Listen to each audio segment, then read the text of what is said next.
कोटा में शंभूपुरा में प्रस्तावित नए ग्रीनफील्ड एयरपोर्ट की फाइल भले ही अभी कागजों में उलझी है, लेकिन एरोड्रम पर 500 बीघा से अधिक एरिया में बने हुए पुराने एयरपोर्ट पर मिनी सचिवालय बनाने के सपने सजने लगे हैं।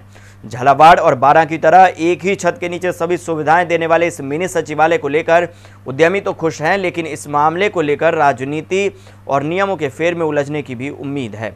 देखिए एक रिपोर्ट। यूडीएच मंत्री शांति धारीवाल ने एरोड्रम स्थित एयरपोर्ट की जमीन पर मिनी सचिवालय बनाने के सपने की बात क्या कही।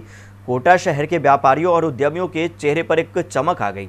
दरअसल अभी उद्यमियों और व्यापारियों को कागजी कार्रवाई के लिए भी कई विभागों के चक्कर काटने पड़ते थे, लेकिन इस उम्मीद के बाद अब व्यापारियों का कहना है कि डिजिटलाइजेशन के युग में मिनी सचिवालय की आवश्यकता है और इससे उद्यमियों को अलग अलग जगह चक्कर काटने से मुक्ति मिलेगी।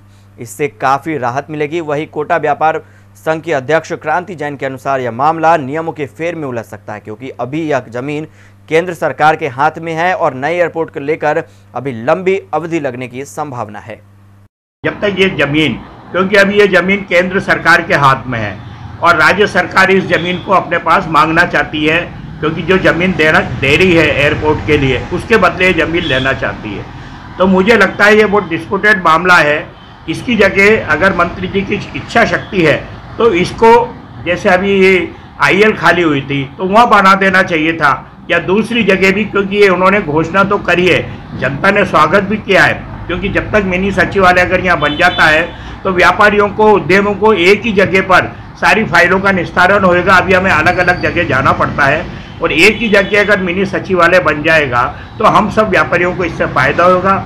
एसएससीआई के संस्थापक अध्यक्ष गोविंद राम मित्तल के अनुसार अभी तक जहां भी नए एयरपोर्ट का निर्माण हुआ है, पुराने एयरपोर्ट की जमीन को सरकार को उपलब्ध नहीं कराई गई है। एयरपोर्ट का उपयोग वर्तमान में वीआईपी लोगों और ड्रोन सर्विस के रूप में किया जा रहा है। तो आपका प्रश्न अधूरा था। एयरपोर्ट्स के मामले की समस्या के बारे में आपने कहा। एयरपोर्ट्स का एक भारत सरकार का जो सिविल एविएशन अथॉरिटीज जो हैं, उनका एक हमेशा ही रहता है कि जितने भी पुराने एयरपोर्ट देश में जो बंद किए गए हैं because of new construction of the new airports, तो उन्होंने पुराने एयरपोर्ट्स को सरकार को नहीं दिया है। उन एयरपोर्ट्स को अपने पास रखा गया है जिसमें वीआईपी लोगों के उतरने की, आने की, जाने की सुविधा उपलब्ध रहती है, क्योंकि उन लोगों को दूर उतारने से सुरक्षा की दृष्टि से भी ठीक नहीं रहता। वहीं पूर्व विधायक भवानी सिंह राजावत ने भी मिनी सचिवालय का निर्माण का समर्थन करते हुए कहा कि हाड़ौती की राजधानी कोटा में मिनी सचिवालय महती आवश्यकता है और उसका निर्माण होना चाहिए। उन्होंने विधायक भरत सिंह द्वारा गार्डन विकसित करने की सलाह पर भी आपत्ति जताते हुए कहा कि जमीन पर गार्डन विकसित करने में 20 साल से अधिक का समय लग जाएगा, इसलिए जमीन मिनी सचिवालय के लिए ही उपयुक्त है। वहीं यूडीएच मंत्री शांति धारीवाल के सपने को सच करने के लिए कांग्रेस भी उत्साहित है और मिनी सचिवालय के लिए सोशल मीडिया पर विशेष अभियान चलाने की भी तैयारी कर रही है। होनी चाहिए। अब वैसे झालावाड़ में मिनी सचिवालय बन गया, बारां में मिनी सचिवालय बन गया, तो कोटा तो हाड़ौती की एक तरह से राजधानी है और कोटा में मिनी सचिवालय बनना ही चाहिए।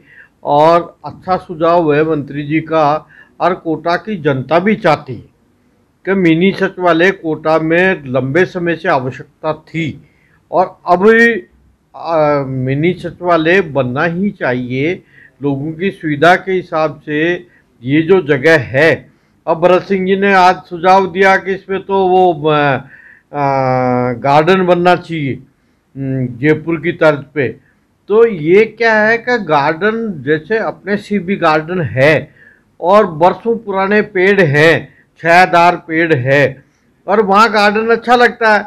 अब इस जगह तो एक भी पेड़ नहीं है, तो यहाँ गार्डन डेवलप होने में 20 साल लग जाएंगे। मिनी सचिवालय को लेकर बातें तो बड़ी बड़ी हो रही है, लेकिन अभी ग्रीनफील्ड एयरपोर्ट का मामला भी कागजों से निकलकर जमीन पर नहीं उतर पाया है। इसलिए अब यह देखने वाली बात होगी कि कब ग्रीनफील्ड एयरपोर्ट का काम शुरू होता है और क्या केंद्र सरकार और एएआई के नियमों को बदलकर कोटा शहर के बीचों बीच मौजूद यह जमीन उपलब्ध कराती है या नहीं। एसटीएन के लिए सचिन ओझा की रिपोर्ट।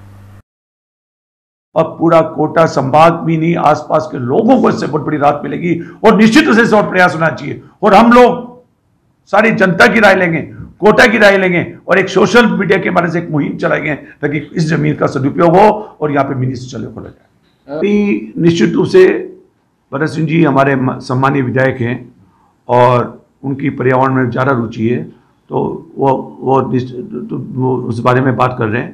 पर ऑलरेडी जब यहाँ पर ऑक्सीजन गार्डन, इतना बड़ा गार्डन बन रहा है, बिल्कुल पास में ही नज़दीकी बहुत बड़ा गार्डन बन रहा है, तो यहाँ पर जितनी जगह मिनी सचिवालय की हो सकती है वो बने और बाकी जगह में पार्क विकसित किया है, लेकिन मिनी सचिवालय बनना अति आवश्यक है। मिनी सचिवालय के बहुत फायदे हैं, सारे डिपार्टमेंट एक ही छत के नीचे आ जाएंगे और जैसा अभी हम डिजिटल युग की ओर बढ़ रहे हैं तो उसके लिए भी मिनी सचिवालय एक बहुत बड़ा अहम रोल निभाएगा। इसकी कोटा में बहुत ही महती आवश्यकता है। धारीवाल जी ने ये घोषणा करी है, निश्चित तौर पर ये एक बहुत ही उनका, मैं कहता हूँ, बहुत शानदार विजन है और वो इसको इम्प्लीमेंट कराए। लेकिन दिक्कत आ रही थी अभी सारे, जैसे हम उद्यमी की अगर बात करें तो सारे डिपार्टमेंट अलग अलग जगह बिखरे हुए हैं। हमें अगर एक इंडस्ट्री लगानी है तो